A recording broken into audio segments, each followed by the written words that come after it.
Welcome everybody to another edition of the Industry Transition podcast slash Zoomcast. We got it all going on here today. You're only going to see one of our faces. My beautiful face is not on there because I have a little bit of an issue with a thing on my face. So we're going to just leave that there. Leave it a mystery for everybody. But you're all going to have to look at Frank today. That's going to be the fun for it. Frank is the CEO downside. Yeah, right. Well, my beautiful face usually carries everybody, but it's just going to be tough today. Frank's CEO of Elite Consulting, and I've known him for a long time. He's worked at a lot of big wirehouses in the Mid-Atlantic region and elsewhere, and so we're really happy to have you. Really, you and I have been in this business for a long time, and we've seen a lot of changes, but nothing amazing as the changes we've had just in the last 6-8 months. And so I want to kind of put what we're talking about in context here. What do you see? I mean, I ask everybody the same question. What do you see that is happening now that's going to continue to happen in the future? Like what of all the changes we have, the Zooms, the real estate, all this stuff, what stuff are we going to take with us when COVID is over? You know what I mean? What are we gonna continue to have with us? Are we going to continue with Zoom? Is the real estate thing going to be a pressure? Is that going to really impact independent space versus wires? I mean, there's a lot of possible consequences here for what's going on. Yeah. Thanks for having me, and I certainly hope you're gonna do okay. I'm sure you will. So thank you. But we're our thoughts and prayers are with you. So, but you'll be fine. Appreciate it. Anyway, and I appreciate you having me on. This is I like having these types of calls with you because we can, sort of open it up a little bit, right? We're not sort of beholden to any one particular firm and or have a spin on something that's in our best interest. And so really it's just about what we see going on in the industry from our, I guess 25, 30 years plus each in the business. So I would tell you that one of the biggest takeaways that I see right now, and that's going to affect the business longer term. I mean, there's a couple different buckets you just talked about. So let's break them down into pieces. Maybe the smallest ones first. With regards to real estate, I think that retail firms are having to take a serious look at the space that they occupy, the total real estate footprint that they have around the country, how much space do they need for an individual producer in the office, and I'll give you the perfect example of my experience with this so far. And I'm doing my interview. I'm in my office. I have a couple thousand square feet of office space and a bunch of people that work here. And my lease is coming due in February, and I'm out doing the research and looking at space. I'll probably end up staying here, but the reality is you need to do that due diligence. And one of the spaces I'm looking for, I'm actually leaving my space. So we're gonna keep our space in New York, and we're gonna get rid of our space in Virginia because we've been working well remotely. So that's another example. But also, Frank, the guys that I talked to, the CEOs of firms, there are a lot of them that were looking at 80,000 square feet on Park Avenue. Now they're taking 40. Where they were in Westchester, they had 75,000. Now they're down to 30. So there are changes, and you and I know you run a branch P&L. The rent's a big expense. Well, one of the offices that I'm happening to look at, which is where I was going with this, was it's a former Raymond James office. So they're not there anymore. They moved. But when I went into the space, I was like, why do you need all of this space? I mean, the offices are massive. The hallways are massive. The foyer is, and I'm thinking to myself, this is the biggest problem that these firms are dealing with, is that they've taken down all the space. And now the advisors, which sort of leads into the next thing, now these advisors are realizing like, wow, I don't need to have this huge office because I sort of like working from home. And wow, my clients are okay with me working from home. And maybe I don't have as many clients that come into my office as I thought I did.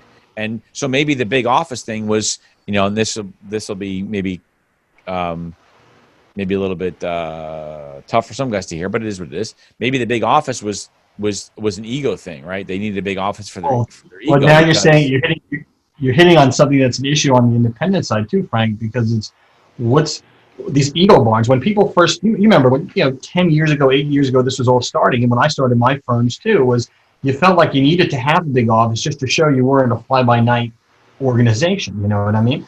And I don't think that's necessary going forward today. So I think that even in the independent space, there's going to be a lot of downsizing to let's have one nice, room to meet clients if they want to come in, and then we'll have, maybe a receptionist, but everyone else, we can be on a sales desk. What do we don't need it. Well, look, they need a sales desk, or they just need a smaller office for them, right? But like you're saying, and then a shared conference area. That's the more efficient way to go. And I think that firms are starting to look at that. And when I talk to independent and advisors, or advisors coming from the wires, and they want to go independent, which is an issue that's coming up, which if we'll just we'll talk about that in a second, but try to explain to them, look, you're paying for the square footage of your space. You need to be very careful about it. It's not somebody else paying for it anymore. It's coming out of your bottom line. So you really have to look at, do you need your own office? And then within your office, a table with 4 chairs and a couch and this and that, plus 2 more chairs in front of your desk? Or do you just need a general office where someone can sit and have a decent conversation? And then if you have a client meeting, go in the, go to a conference room area where there's a nice area. It's more efficient use of space. And look, that's just a conversation that I think that we're having. Everybody's having that. Firms are going to have to figure out how to unwind their space just like you are. You can't do it mid-lease, or they're going to take write-offs. It just depends on how they're going to do it. But if you're a retail advisor and listening to this, you need to understand that your firm is looking at the space, your space, and trying to figure out what they do with it. Then you consolidate branches, all that. You're worried about your 60%. What's it going to? You know what I mean? That's look, the whole part of what we had talked about too is not only what are we going to take away from this, what are we going to leave? Like the Zoom call stuff is here to stay. It'll probably moderate to some degree because we're all animals, social animals in this business. We love the handshakes. We're successful as advisors or as business guys because we like to be in front of people, right? So yeah. The men and women in this business are usually very gregarious and they like being in front. Go ahead. No, but what I was going to say though is I think that the Zoom call, and we're using Zoom as a general technology term, right? Yeah, right. Everybody uses a different piece of technology, and I think that will evolve as well.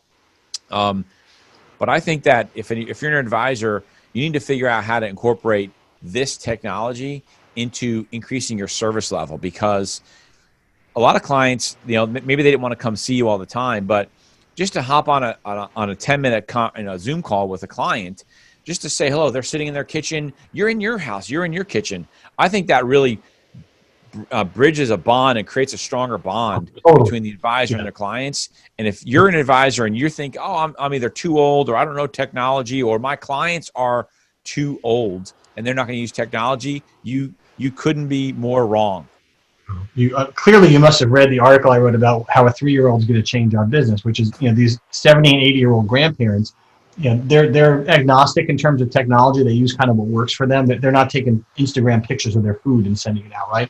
But if they want to talk to their grandkid, you bet they're going to figure out how to do it. So if they can put their grandkids on Zoom, they're going to put you on Zoom. And now that's something, the genie's out of the bottle. Genie's out of the bottle also for the wirehouse guys in working at home. They were told it doesn't work, you can't do it. You have to have the big office, you have to have all this stuff. And it's compelling. It's not a terrible argument. You put on a suit, you go to work, this feels like you're in a strong, but the fact that you can do it from your desk, what do you think that's going to winkle some more guys out of the wires, or what's going to be the impact there? Yes, some more would be an understatement. I think it's going you're to. Feeling it out there. We are already experiencing it. We talk to advisors all the time that they said, this working from home thing actually is pretty cool. I'm actually more efficient. I don't have to deal with the office drama. I can get my assistant on the phone right away. My client calls or rings to my cell phone if I'm out doing something. My clients don't mind.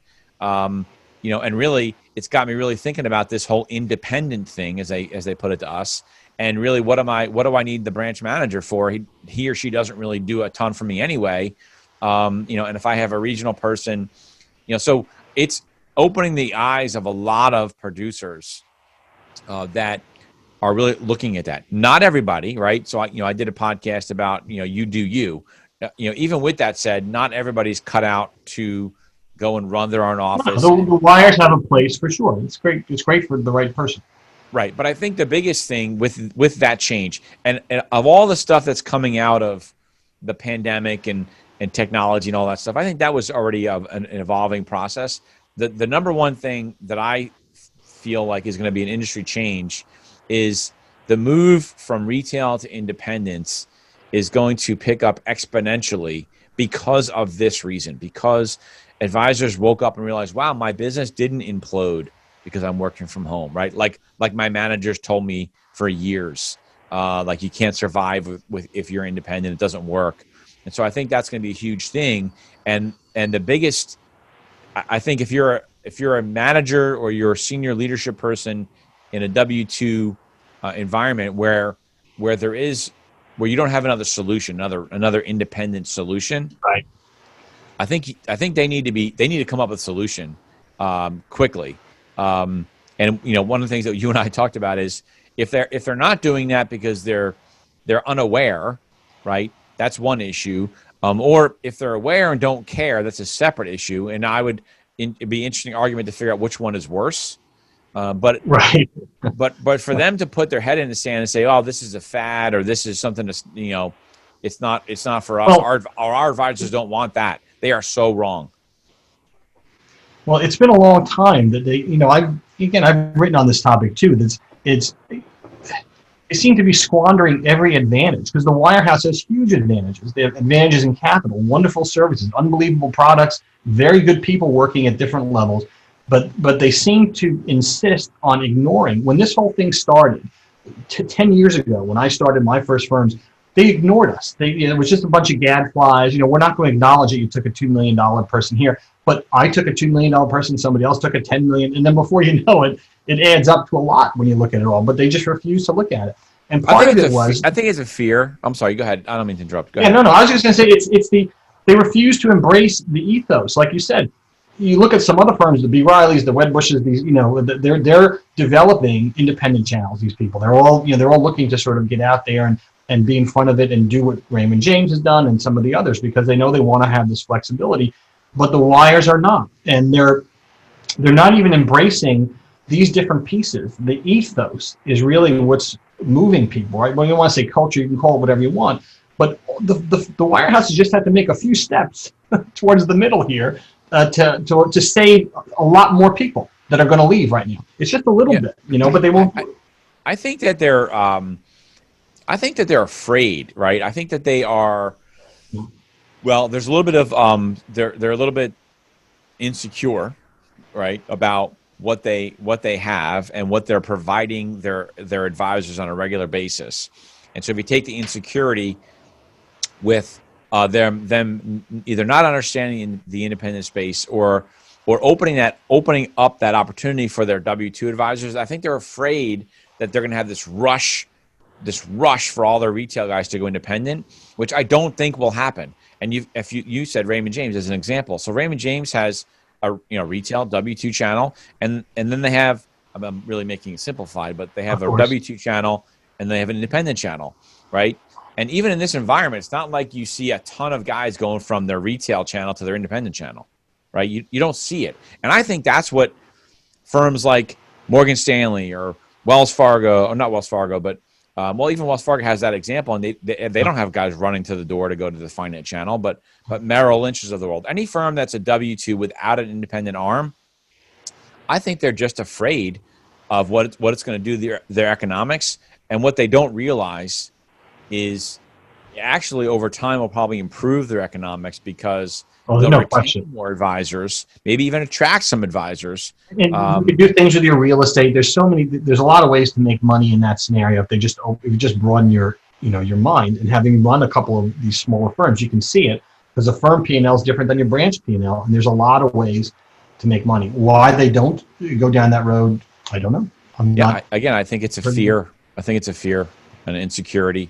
I don't think they should worry about that. What they should do is they should hire the two of us and we should go in and we can show them how to build that out. But Well, I think that's like going to be the biggest it's getting your arms challenge. around on the ethos, though. That's the thing. I think they're less accepting of the.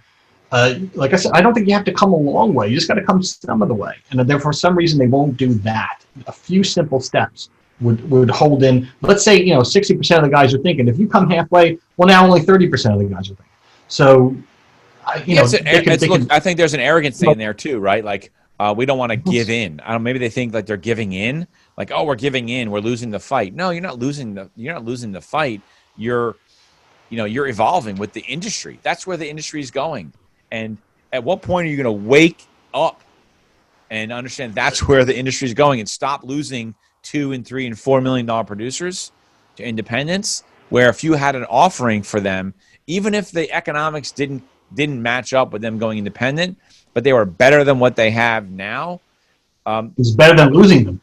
It's better than losing them. And look, there's a reality. For our clients, I work with clients that want to go independent. I work with a lot of clients that want to go from retail to retail. Right. Some of it is just for comfort. Some advisors just don't want to deal with running their own branch, right? But there are some things that, wires have. Wires. Some of the retail wire firms have. Maybe they have better syndicate desk or preferred offerings or some piece of technology or service that is really good that independent firms don't have. If they could just wake up, put their ego or pride, whatever it is we're trying to figure out it is, why they want to do this, which is so obvious, put that aside, I think that they would be shocked with how much better things would get. But for them to ignore it is going to be a major, major, major mistake. So the one bias I do have, because I do think, as I've already said, that they have every advantage, with all the quality stuff they have. I think it was a mistake the way they treated the managers back, 10 years ago, and the managers would have helped with retention had they kept good people there. And I think the quality has gone down. So almost everybody that I hear from, I'm wondering if you hear the same thing. There's no, I love my manager helps me, my manager's helped me with my business planning, he's helped me grow my book. You just don't hear that anymore. And when I was a manager recruiting, I used to love it when an advisor would say, my manager's great, he leaves me alone. Because I'll be like, I manage the largest producer in the United States and I don't leave him alone. We always talk about his business and how to help improve it. So you don't see that anymore. And that's another thing the wires used to have that was an advantage. Yeah, it's interesting that that's a great point. I've never really thought about that because it hasn't ever come up, right? So when we were recruiting, you always had so when I was in Red Bank, we had a gentleman in that marketplace at Merrill Lynch, Chris Dupuis, who now runs, he's the COO at Rockefeller. And we used to try to recruit against him. And I would hear routinely, Chris is a great guy. He does everything I need for him. As long as he's here, I'm not leaving. Right. And you hear that on occasion. That's what you want to hear as a manager, as a leader.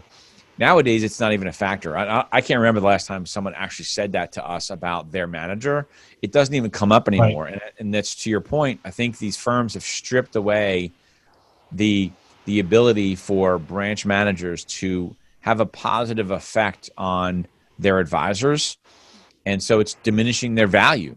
And again, it's pushing them more towards, well, then what do I need that person for? Like, he's a great guy. I love going out to lunch with him and playing golf on occasion. Right.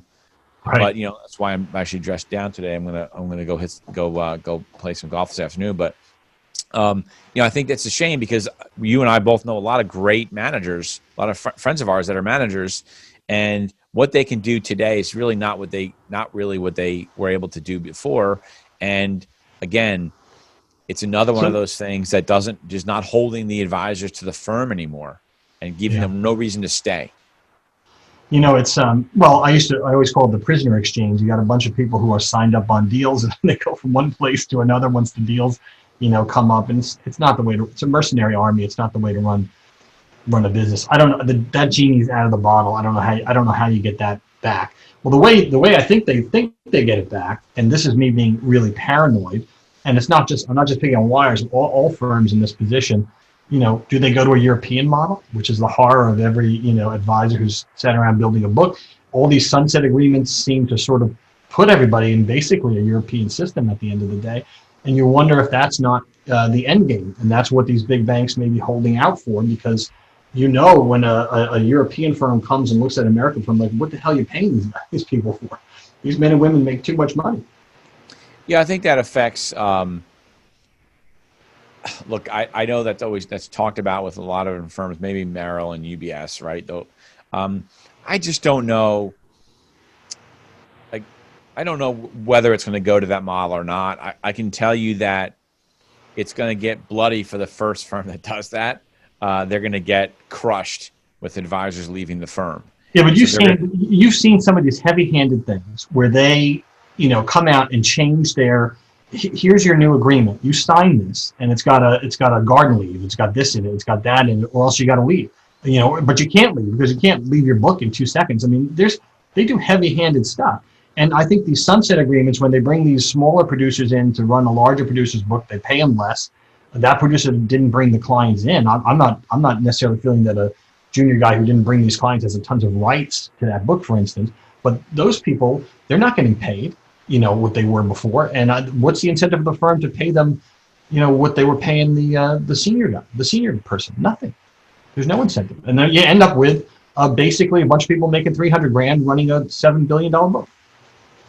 Yeah, look, I think that's very, very long game for that, for the firms that do that. I don't really see that model working all that well. And I guess I liken it to the more things change, the more they stay the same. And I'll use Morgan and UBS as examples. When they got out of protocol, it was it was going to change the way everything happens in the industry. That lasted for a nanosecond. And once they started continuing to lose advisors, it slowed down for a little while. You know that, right? But it started once it started picking back up again, where advisors were leaving. They were still having success moving their clients. Did it take another 30 days or 45 days over the norm? Yeah, to do it the right way. But they still left. They still took the majority of their clients. But what it stopped was the inflow of advisors coming on board to those firms.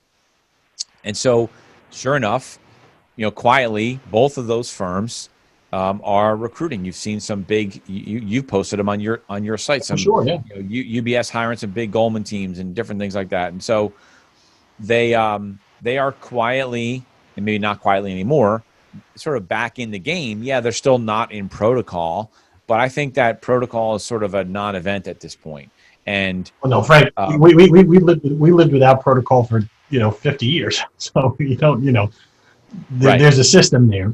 I think, there was also been some judgments that are sort of, pro-advisor in that protocol space, and I think typically what you see is somebody who's done something egregiously stupid that gets TR. Yeah, well, I talk to clients. Maybe other right. They say, oh my God, did you see Morgan got this judgment or whatever? And I'll just say 9.5 times out of 10, but it's really 10 out of 10 times.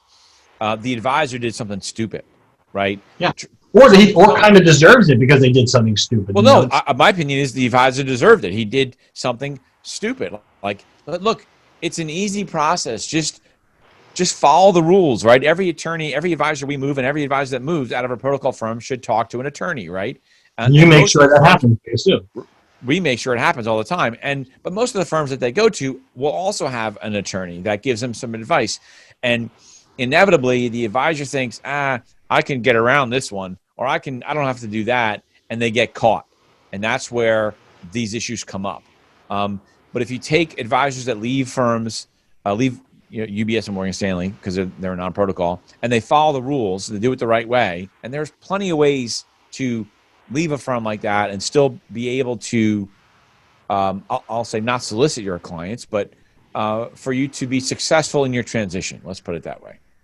All right. You just got to follow the rules, but it's gotten to a point now where the courts are ruling in favor of the advisor when that person moves, and now maybe. And by the way, especially in protocol, the judges are seeing that there's a something about this protocol thing. You can't deprive somebody with the markets like that. I mean, it's very interesting. The protocol is really becoming an advisor's friend in that situation. Totally. Now, what might happen let's call it 7, 8, 9 years from now, where an advisor moved to a firm that was not in protocol, right? So they moved there where they weren't in protocol, and now they want to leave that firm, and the firm's still not in protocol. It will be interesting to see how they treat that move, right? Because what's happening today is advisors that are leaving a firm like UBS, they're leaving now, but when they joined the firm 7, 8 years ago, 9 years ago, and UBS was in protocol, the courts are basically saying you can't have it both ways, right? You can't bring them in under protocol and then prevent them from leaving, right? So that's part of the rulings today. So it'll be interesting to see what happens in a few years when advisors go to UBS while they were out of protocol. But also, what it comes down to is you can't control where a client can and cannot do business. It's just also, it's just, it doesn't seem right to me. On the one hand, a firm is out there actively recruiting. On the other hand, they're trying to keep their guys from leaving for the same thing. It just is it's a double dealing kind of thing. That's why I think it's a non-event anymore. It's a non-event anymore. I mean, they might as well just say, "Hey, we're back in protocol," right? Because that's really what's happening. But it's a non-event. Well, everyone needs assets. Everyone needs advisors. I think that firms that are going to get away that got away from it realized, shit. The only way to bring in real assets, AUM. Is to go out and recruit guys, because my best producers in the office still can only grow by 3 or 4% of net new assets every year, right? Maybe you got a guy that's killing it and he's growing at 5% net new assets. It also brings me back to the superstar manager who used to be able to grow his branch internally with juniors and everything else and local recruits. Hey, we're at this 20 or so magic minutes, which I like to keep it to that because I want to have, if people want to listen to it whenever we commute again, right? That's what this is going to be.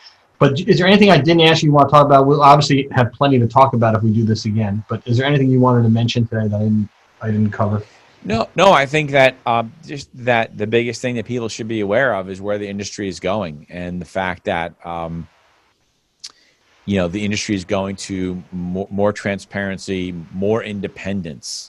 And so even that's a cultural thing. If you're in a W-2 space, LPL rolled out a new employee W-2 model, right? But it's still going to have the feel of independence. And this is not a pitch to LPL, but my point is this open feeling, this open architecture, this allowing advisors to do some more business, trusting the advisors to do marketing, to do branding on social media. W-2 firms have to get with the times. Because that's going to I agree. I agree. And that's kind of what I was trying to say, but not as well. That this ethos, they need to take a few steps to the middle and they really help themselves if they do. So let's hope it gets there because it makes the industry a better place when that happens. So totally. Great talking to you, Frank. Appreciate you being here today, and we'll do this again. Yeah, no, I appreciate it. I hope everything goes well today and you feel better. So look forward to our next call. Thanks, brother. Take care.